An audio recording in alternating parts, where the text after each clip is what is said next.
नमस्कार, स्वागत है आपका। आप देख रहे हैं यूबीएस न्यूज़। मैं हूं आपका अपना उज्जवल भाटिया और स्वागत करता हूं आपका आज हमारे एक और नए एपिसोड में। जैसे कि आपको पता ही है कि मैं आदमपुर के सरपंच चुनाव को कवर कर रहा हूं और उसी कड़ी में आज हमारे साथ जुड़े हैं श्री जगदीश बहादुर जी, जिनके साथ हम जुड़े हैं और वो भी हमारे साथ जुड़े हैं।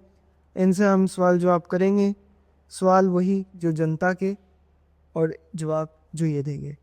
क्या सबसे पहले आपका बहुत बहुत स्वागत है। नमस्कार सर, नमस्कार।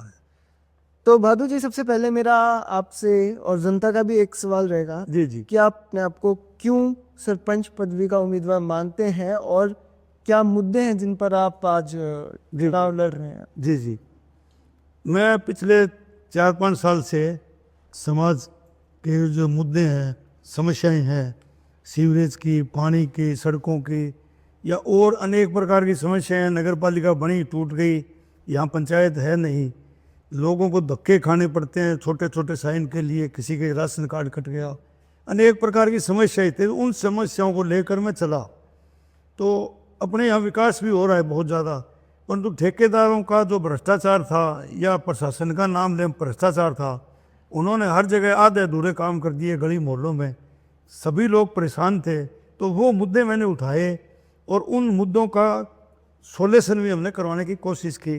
फिलहाल तो जनता के यही मुद्दे हम लेकर चल रहे हैं और यदि सरपंच की कलम आए तो हम और ज़्यादा काम करवाएं, ये जनता जानती भी है। बिना पद भी मैंने काम करवाए, यदि कोई कलम हाथ आए तो हम और ज़्यादा 20-30 गुना और ज़्यादा काम करवाएं जनता की समस्याओं का। पानी, सड़क और डेवलपमेंट के जो काम है, इनमें सबसे ज़्यादा प्रायोरिटी आप किसे देंगे। देखो जी, तीनों ही मुद्दे हैं, ये बराबर है। वैसे 4 मुद्दे हैं, सड़क हो गया, पानी, सीवरेज और स्ट्रीट लाइट। मंडी स्ट्रीट लाइट 5 साल से बंद पड़ी है, कोई लाइट कहीं नहीं जल रही है। हमने प्राइवेट तौर पे थोड़ी बहुत ठीक करवाई थी। और मंडी आदमपुर की 500 लाइटें बंधक बनी हुई थी 3-4 साल पहले, वो हमने आज से 2-3 महीने पहले छुटवा के 300-400 लाइट हमने छुटवाई थी और वो छुटवा के लोगों को बांट के लोगों ने खुद ही लगवाई थी। कोई उसमें सरकार का रोल नहीं था, लाइट सरकार की थी, जो बंधक थी हमने छुटवा के गलियों में लगवा दी लोगों को। आज ज़्यादातर बंद पड़ी है लाइटें। अब पानी की समस्या है, सड़कों की समस्या है, गलियाँ टूटी हुई है। जैसे सीवरेज की नई लाइन लगाई, ठेकेदारों ने गलियाँ ऊपर से उखाड़ दी, दोबारा रिपेयर सही नहीं की। और सीवरेज की समस्या है, सीवरेज वैसे 70% फेल है मंडी आदमपुर का, भ्रष्टाचार के समुद्र में डूब गया अपना सीवरेज। स्ट्रीट लाइटें बंद पड़ी है और अनेक ऐसी और बहुत समस्याएं हैं जो आज मुंह बाई खड़ी है। इसीलिए मैंने सरपंची का चुनाव ऐसे लड़ा है, जब तक कलम हाथ में नहीं आएगी तो हमारे काम नहीं होंगे और ना ही समस्याओं का हल होगा।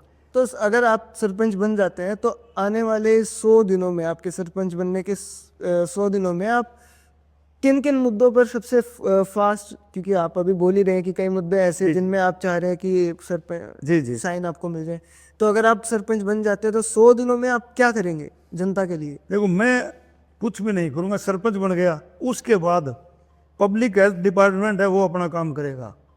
और अलग अलग है, PWD है या BDO ब्लॉक है या बिजली बोर्ड के तारे लटकी हुई है, कहीं कोई पोल रास्ते में खड़ा है, इस तरह के अनेक काम है जो वो डिपार्टमेंट जो नींद में सोए हुए हैं, पब्लिक के नहीं सुन रहे हो। जब कोई दबंग सरपंच बन जाता है ना, तो वो अधिकारी अपने अपने काम 24 घंटों में सरपंच बनने के बाद शुरू कर देंगे और आपको काम होता हुआ दिखाई देगा। जो सरपंच 10 साल में भी काम नहीं कर सका, वो मैं आपको 1 साल में करके दिखाऊंगा काम कैसे होता क्या है। आप ये जनता से वादा कर रहे हैं। वादा नहीं है, मैं वादा नहीं करता, वादे फेल होते हैं। मैं काम करके दिखाऊंगा और मैंने 3 साल 4 साल हो गए, पूरी जनता मंडी आदमपुर की जानती है और आज इसीलिए मुझे बहुत भारी बहुमत से जिताने जा रही है जनता। तो आपका क्या कुछ प्लान आपने बनाया है कि ये काम मैं ऐसे ऐसे सीक्वेंस वाइज करूंगा। इसमें करमबंद की कोई ज़रूरत ही नहीं है। हर महकमे को अपना अपना काम करना है। हम महकमे की जो है ना लगाम वो खींचेंगे, वो अपना काम स्टार्ट कर देंगे। सुचारू काम शुरू होते ही काम हो जाएंगे। आज खड्डा है कहीं, वो खड्डा PWD डिपार्टमेंट का है या किसी का भी है, वो ठीक नहीं करते हैं, जनता धक्के खाती है। कहीं सीवरेज के ढक्कन ऊंचा है, ब्रेकर बन गए पूरी मंडी के अंदर, अनेक जगह सीवरेज है जो ढक्कन ऊंचे है, तो वो ठीक नहीं करते। जब उनकी लगाम सही डंडे के हाथ में आएगी तो सभी अधिकारी काम करते हुए आपको दिखाई देंगे। और मेरे सरपंच बनने के बाद में हर अधिकारी, चाहे किसी महकमे का है, हर हफ्ते के अंदर हर गली मोहल्ले के अंदर चक्कर काटते हुए आपको दिखाई देंगे और जनता के काम करेंगे। इससे रिलेटेड वैसे मेरा एक क्वेश्चन भी आने वाला था, आपने कहा तो जी अगर आप सरपंच बनते हैं, जी जी क्या हर हफ्ते या महीने में आप अधिकारियों के साथ मीटिंग लेंगे और जनता के बीच जाके जनता के जो मुद्दे हैं उनको जानने का प्रयास करेंगे? जी जी मैं हर गली मोहल्ले के अंदर फिरता ही रहूंगा। सरपंच का ये दायित्व भी होता है। जी मेरे को हर गली मोहल्ले की समस्या का आज पता है, कहाँ क्या दिक्कत आ रही है। और अधिकारियों की मीटिंग, आपकी बात बिल्कुल सही है, हर महीने अधिकारियों की बिल्कुल मीटिंग ली जाएगी और उनसे बैक लिया जाएगा। कहाँ क्या काम किया है, कितनी शिकायत जनता की आई, कितनी हल हुई। और अधिकारी ऐसे बचेंगे नहीं मेरे से। जो काम उन्होंने किया है, जो जनता की शिकायत आई है, उस एरिया की जनता से उनको लिखवा के लेके आना पड़ेगा भाई हमने ये काम कर दिया, और सुचारू काम उनको करना ही पड़ेगा। ठीक है। या वरना मैं एक खुला चैलेंज भी देता हूँ, 10 तारीख तक यदि जो अधिकारी यहाँ निठल्लू बैठे और काम नहीं कर रहे हैं, वो अपना बोरिया बिस्तर बांध ले। 11 तारीख उनकी यहाँ नहीं होगी। यहाँ सिर्फ और सिर्फ काम करने वाले अधिकारी ही होंगे जो जनता की सुनेंगे। आप बड़ा खुला खुला बोल रहे हैं। मैंने देख रखा है जी अधिकारी काम कैसे करते हैं, मैं जानता हूँ बिल्कुल। खैर, इसी पे आगे बढ़ता हूँ मैं। अब आप इतना अगर कह रहे हैं तो ये भी जान लेते हैं कि आप महिलाओं के लिए क्या करेंगे, महिला की सुरक्षा पर। महिला देखो सुरक्षित रहनी चाहिए जी। हमारे मंडी आदमपुर में स्मैक और चित्ता वगैरह जो इस तरह की नशेड़ी चीजें हैं वो बहुत ज्यादा बिक रही है। अनेक गली मोहल्लों में अनेक जगह उनके अड्डे बने हुए हैं, जी हमें पता है। परंतु पुलिस प्रशासन भी उनके कुछ नहीं बिगाड़ रही है। परंतु उसी से जो स्मैकी हैं और है, महिला की चेन झपट लेते हैं, अनेक प्रकार की गलत हरकत करते हैं, जगह जगह खुर्दे चल रहे हैं। तो उन पर हम लगाम लगाने की कोशिश करेंगे जी, हर हालात में लगाम लगाने की कोशिश। हाँ, तो इसके अलावा भी जैसे महिलाओं के एजुकेशन, या मैं ये बात करूँ कि कुछ सिखाने का है, क्या इस पर भी आप लोग कुछ करेंगे? नहीं, स्कूल है और है, वो तो चल ही रहे हैं। उनके मैनेजमेंट हम देखेंगे, मैनेजमेंट कैसी चल रही है स्कूलों में, पढ़ाई है नहीं है, या क्या गड़बड़ घोटाले चल रहे हैं, वो हम निगाह करेंगे। गरीब बच्चों को दिक्कत ना आए वो भी हम देखेंगे। आप युवाओं को रोजगार और साथ के साथ कुछ अन्य चीजों की ट्रेनिंग में भी कुछ काम करेंगे? देखो सर, ये है सरकार के काम रोजगार देना। हम सरकार के आगे ये मुद्दे रखेंगे, सरकार बनाएगी कोई भी प्लान है जैसे भी है, तो हम तो मुद्दे सरकार के आगे रखेंगे। जो भी युवा है उनको रोजगार दे, नौकरी दे, कुछ भी दे, ये सरकार के लेवल का काम है। हम आज कई सरपंच वादे भी कर देते हैं, हम 10,000 नौकरी मंडी आदमपुर में लगा देंगे, ये कर देंगे, सड़कें, ये सरकार के मुद्दे हैं, हम सरकार से काम लेंगे। आप पब्लिक को कैसे यकीन दिलवाएंगे कि आप जो चुनाव में अभी कह रहे हैं काम करेंगे, कि आप इसमें बिना किसी दिक्कत के आप ये काम करेंगे और जनता आपको इसमें पूरा सहयोग करे? नहीं जी, दिक्कत आएगी। सरकार से काम करवाने में बहुत ज़्यादा दिक्कत आती है, क्योंकि भ्रष्टाचार बहुत ज़्यादा है। अधिकारी सुन नहीं रहे हैं। अधिकारी तभी काम करते हैं जब कोई दबंग चेयरमैन हो या सरपंच हो तो काम करेंगे। जनता को, मेरे को विश्वास देने की कोई ज़रूरत नहीं है। जनता ने मेरे पर विश्वास जता दिया है, क्योंकि मैंने 3-4 सालों से मेरे कार्यशैली जनता जानती है। मैंने जो काम करा है वो देख रही है जनता तो जी। अब अगर मैं बात करूं जो आप काम करेंगे जी। क्या आप सरपंच बनने के बाद जी। अपने कार्य को बिल्कुल पारदर्शिता के साथ काम करेंगे, और जो भी पैसा आप लगाएंगे जी। बतौर सरपंच जी। कार्यों के डेवलपमेंट में या जी। अन्य किसी भी कार्य में, जी। क्या आप जनता को ये दिखाएंगे कि आपने एक एक पाई पाई कहाँ लगाई है? जी देखो, जनता समझदार आजकल सोशल मीडिया भी हावी है, सब चीज़ें हावी है। मेरा पहला मकसद ये है, जनता के लिए जो बजट आए और जो काम हो वो बिल्कुल साफ सुथरा होना चाहिए। जैसे एक सड़क बन रही है, उसका बाकायदा, मेरी जो सोच है, वहाँ एक बोर्ड लगे हुए इस सड़क के अंदर कौन कौन सा मटेरियल कितना पड़ेगा, वो जनता खुद देखे, कमेटी बनाए, जो भी करे। और गलियाँ बननी है तो गलियों के अंदर आज ठेकेदार मनमानी करते हैं, ऊंची बना देते हैं, नीची बना देते हैं। वो जनता की मीटिंग बुलाएंगे, पहले भी ये गली का क्या लेवल होना चाहिए, कैसे बननी चाहिए, तो उसी हिसाब से मंडी आदमपुर में काम होंगे जी। नहीं, बजट की अगर मैं बात करूँ, देखो, बजट सरकार से लेना होता है। बजट अब सरकार कितना देगी क्या नहीं देगी, ये तो सरकार पर ही। मेरा तात्पर्य, मेरा प्रश्न ये था आपसे जी। कि आप कहाँ कितना पैसा खर्च कर रहे हो, क्या ये आप जनता के सामने रखोगे कि जी बिल्कुल, मैंने इतना यहाँ खर्च किया? बिल्कुल सर, बिल्कुल जी। ठीक है। एक एक बजट जनता के सामने होगा, भाई कहाँ क्या काम हुआ है। अब एक इस इंटरव्यू का अखिला प्रणाव जिसमें हम रैपिड फायर करेंगे। रैपिड फायर राउंड है जिसमें आपसे मैं 5 क्वेश्चन पूछूंगा जिनमें आपको एक अक्षर में या फिर जैसा आपको ठीक लगे उसमें आपको उत्तर देना है। जी।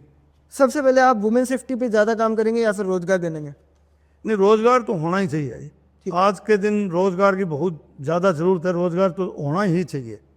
जी। तो आप वुमेन सेफ्टी पे काम नहीं करेंगे?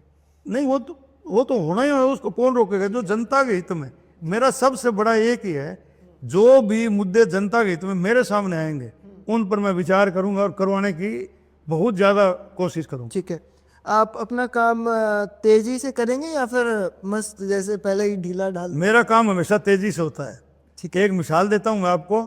1 साल पहले अपने मंडी आदमपुर का कचरा बंद हो गया था, पूरी मंडी आदमपुर में ढेर लग चुके थे, 6 महीने तक कचरा बंद रहा। हमने अधिकारियों से खूब रिक्वेस्ट की, अधिकारी है कि हम आज जो भी अधिकारी थे संबंधित कचरा से, वो एक दूसरे को टोपी पहना रहे थे। आखिर के अंदर हमने वो टोपी पकड़ ली एक जगह, टोपी पकड़ के पूरे मंडी का कचरा हमने वीडियो ब्लॉग में डाल लिया, मतलब चैलेंज दे दिया, कल हम 10 बजे वीडियो ब्लॉग में मंडी आदमपुर का कचरा डालेंगे। अगले दिन रास्ता खोल लिया, आज कचरा सुचारू से चालू हो रहे, सुचारू रूप से। हम जानते हैं काम कैसे करवाना होता है। जी। आप अपना स्वभाव गर्म रखेंगे या ठंडा स्वभाव? जनता के प्रति ठंडा रहेगा और अधिकारियों के प्रति गर्म रहेगा, ठीक है। वरना काम नहीं होता। आप पानी वाले मुद्दे पे ज्यादा फोकस रहेंगे या सड़क वाले मुद्दे? नहीं, जो जनता के हित में जो भी जरूरत होगी, चाहे सड़क है, चाहे पानी है, चाहे अन्य प्रकार की है, ठीक है। हम हर मुद्दे पर फोकस रखेंगे और जल्दी से जल्दी काम करेंगे। ठीक है। आप अपना ध्यान डेवलपमेंट की तरफ रखेंगे या सिर्फ बातों की तरफ? बातों से होता क्या है जी। ये तो डेवलपमेंट दिखाई देगा जनता को। ठीक है। और मैंने बिना पद भी बहुत से काम किए तो जनता देख और मेरे पर विश्वास है। ठीक है। आपसे बात कर कर हमें बहुत अच्छा लगा। और दर्शकों, जैसा आपने देखा, इनसे जाना है कि इनके क्या कुछ प्लान है, हमने इनसे क्वेश्चनिंग करी, आपने सुना। अगर आपको ठीक लगे तो आप इन्हें भी चुनाव में वोट दे सकते हैं। जो भी है वो सब आप सभी, हम सभी जितने भी उम्मीदवार हैं उन सबसे हमने बात करी, आपके सामने उनके पॉइंट रखे। खैर, फिलहाल इस इंटरव्यू के आखिर में, जैसे मैंने पहले भी हर इंटरव्यू के आखिर में कहा और इस इंटरव्यू के आखिरी में भी कह रहा हूँ, 10 मई को होने वाले चुनाव में आप अपना कीमती वोट जरूर दीजिएगा, चाहे किसी को भी दीजिएगा। अगर किसी को नहीं देना तो नोटा को जरूर दीजिएगा, क्योंकि आप एक चुनाव देने के लिए एलिजिबल हैं। अगर आप 18 साल से ऊपर हैं तो आप अपना पॉइंट समझिए, अपने मुद्दों पर देखिए, जो भी उम्मीदवार आपकी उम्मीदों पर खड़ा उतरता आपको दिख रहा है, आप उसे वोट दीजिएगा। और अगर आपको लग रहा है कि आपकी उम्मीदों पर कोई खड़ा नहीं है तो आप नोटा पर जरूर वोट दीजिएगा, पर वोट जरूर दीजिएगा, क्योंकि आपका एक वोट देश का भविष्य डिसाइड करेगा। खैर, इस इंटरव्यू में इतना ही। सर, आप कुछ कहना चाहेंगे? एक जनता से अपील है जी, हाथ जोड़ के पूरे मंडी आदमपुर के सम्मानित जनता, चाहे जवाहरनगर हो चाहे मंडी शहर से हो, बिना राजनीति देखे, क्यों पंचायत चुनाव भाईचारे का होता है जी। और बिना जातिवाद, कुछ होते हैं चुनाव के मौके पर जातिवाद को आगे ले आते हैं। हालांकि मैंने आज तक जाति या राजनीति किसी की नहीं पूछी, अनेकों लोगों, सैकड़ों लोगों के काम भी करवाए हैं। तो इस चुनाव में बिना जातिवाद और बिना राजनीति देखे चुनाव में बढ़ चढ़कर हिस्सा लें और बढ़िया सरपंच चुने जिस पर आपको विश्वास हो। यही अपील है जनता से। तो दर्शकों, सर को आपने सुना, अब निश्चय आपने करना है कि आपने किसे वोट देकर अपना सरपंच चुनना है, अपना प्रतिनिधित्व बनाना है। फिलहाल इस इंटरव्यू में इतना ही। इन इंटरव्यूज को देख के आपको जरूर पता लगा और हम उम्मीद करते हैं आप सही इंसान को ही अपना प्रतिनिधित्व चुन के वोट देंगे। नमस्कार, धन्यवाद। मैं हूं आपका अपना उज्जवल भाटिया। वीडियो को लाइक, चैनल को शेयर, सब्सक्राइब जरूर करना। यूबीएस न्यूज़ ऐसे और न्यूज़ और जनतक मुद्दे आपके सामने लेकर जरूर आएगा, और हम भी आपसे एक वादा करते हैं कि न्यूज़ सच्ची ही लेके आएंगे और न्यूट्रल लेके आएंगे, ना पक्ष ना विपक्ष। धन्यवाद।